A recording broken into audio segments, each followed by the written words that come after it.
There's a scene in The Devil Wears Prada where Andy Sachs is standing in Paris. The trip she sacrificed everything for, the job she nearly lost herself to. And she takes her phone and drops it into a fountain. No dramatic speech, no confrontation, just a decision. And in that moment, something shifts, not just for her, for everyone watching.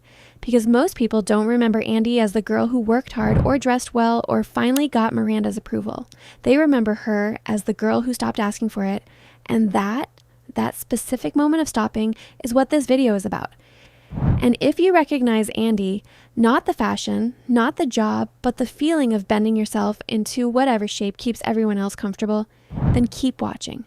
Because that's exactly what we're about to break down. Here's what most people miss. Niceness and kindness are not the same thing. Kindness is a value.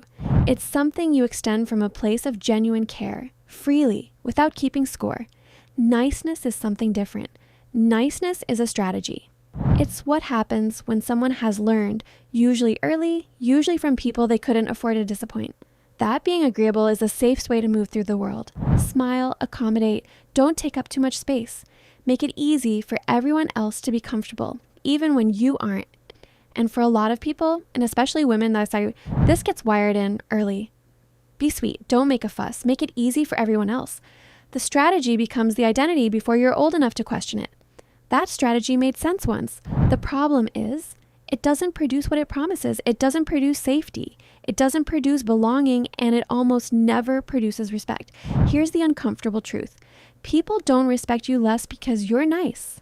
They respect you less because of what your niceness signals. When you agree with things you don't agree with, you signal that your opinions aren't worth holding. When you say yes to things you want to say no to, you signal that your time isn't worth protecting. When you absorb poor treatment without response, you signal that the treatment was acceptable. You are not being read as generous. You are being read as someone who doesn't believe they deserve better. And what makes this so frustrating? This often happens to women who are genuinely capable, sharp, driven, clear in every other area of their lives. But in the rooms where they want to be taken seriously, the niceness kicks in and it costs them. And people, not consciously, not cruelly, but reliably, treat you according to that signal. Andy spent the first half of that film sending exactly that signal. Running, apologizing, shrinking, trying to make herself indispensable by making herself endlessly available. And Miranda didn't respect her for it. Nobody did. Not because Andy wasn't capable, because she was broadcasting something that made capability invisible. Shift 1. Stop explaining yourself. The first sign of people-pleasing isn't saying yes when you mean no. It's the explanation that comes with every no you do manage to give. I can't make it, and I have a prior commitment. I've been really overwhelmed lately. I'm so sorry. I really wish I could. The apology before the boundary, the justification after it, the reassurance that you're still a good person even though you're not doing the thing they wanted. Women get trained into this especially hard. Soften the no, make it land gently, don't seem cold. But what the over-explanation actually signals is, I don't trust my own decision enough to let it stand alone. I need you to understand and approve of my no before I feel safe giving it. And that signal, that need for approval, even in the act of declining, is exactly what erodes respect. The shift is to say the thing and stop. I can't make it. That doesn't work for me. I'm going to pass on this one. Not cold, not aggressive, just complete. A sentence that doesn't need a defense attached to it because you've already decided it doesn't. The people who are taken seriously don't over-explain. They say what's true and trust that it's enough. And over time, that trust becomes the thing other people trust in them. Shift 2. Let people be disappointed. This is the one that costs the most. Because somewhere along the way, most people who are too nice learn to treat other people's disappointment as their responsibility. Someone is unhappy, and it's your job to fix it, to soften it, to make it go away. And so you contort yourself. You change your answer. You offer more than you have. You apologize for things that aren't your fault, anything to dissolve the discomfort in the room. But here's what's actually happening. Every time you take responsibility for someone else's emotional response to your boundary, you teach them that your boundaries are negotiable. that if they push or pout or make it uncomfortable enough, you'll fold. And they learn this not because they're manipulative, though some are, but because you keep confirming it. The shift. Let the disappointment exist. Don't rush to fix it. Don't apologize for it. Don't explain it away. Someone is disappointed that you said no. That is allowed. Their disappointment is information about what they wanted. It is not a verdict on whether you were wrong to decline. You can care about someone and still not reorganize yourself around their reaction. That's not cruelty. That's the thing most people confuse with cruelty because it's so unfamiliar. Shift 3. Have an opinion and don't soften it to death. I don't know. What do you think? Either works for me. I'm easy. These phrases feel like flexibility. They feel like consideration. They feel like you're being low maintenance, easy to be around, not imposing. What they actually signal is, I don't trust my own perspective enough to offer it. And people who don't trust their own perspective are very difficult to respect because you can't build anything solid with someone who won't tell you where they actually stand. Think about Miranda Priestly. Wrong about many things.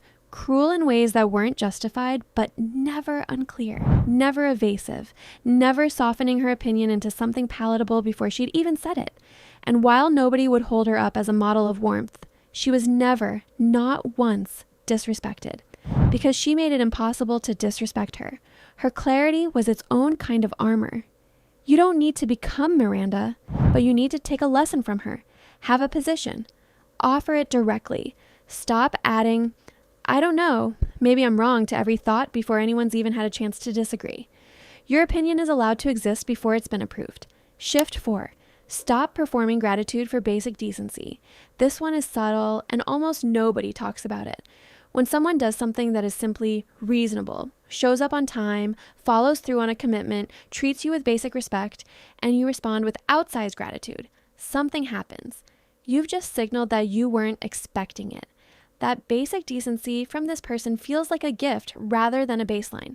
And the moment you treat someone's minimum standard as exceptional, you've set a floor that's far too low, and you've told them exactly where it is.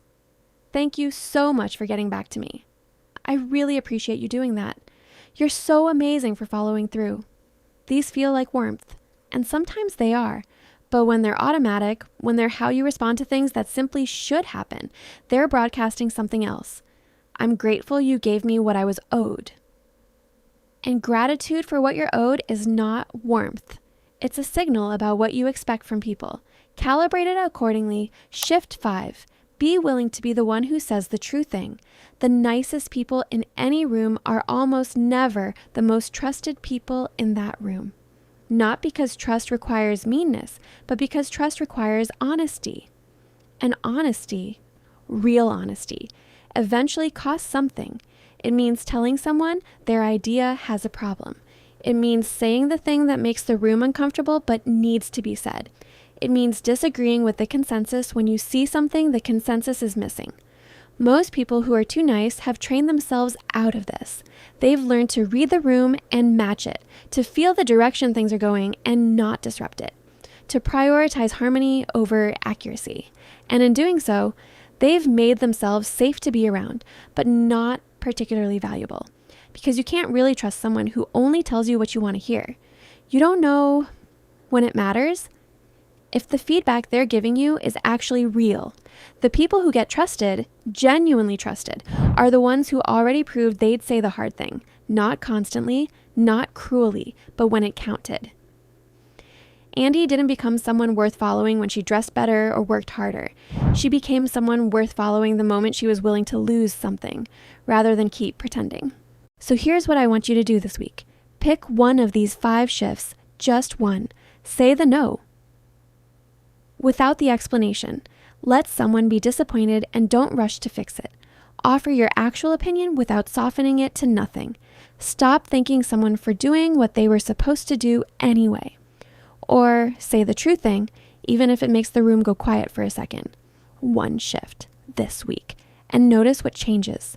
Not just in how people treat you, but in how you feel about yourself when you stop giving that piece away.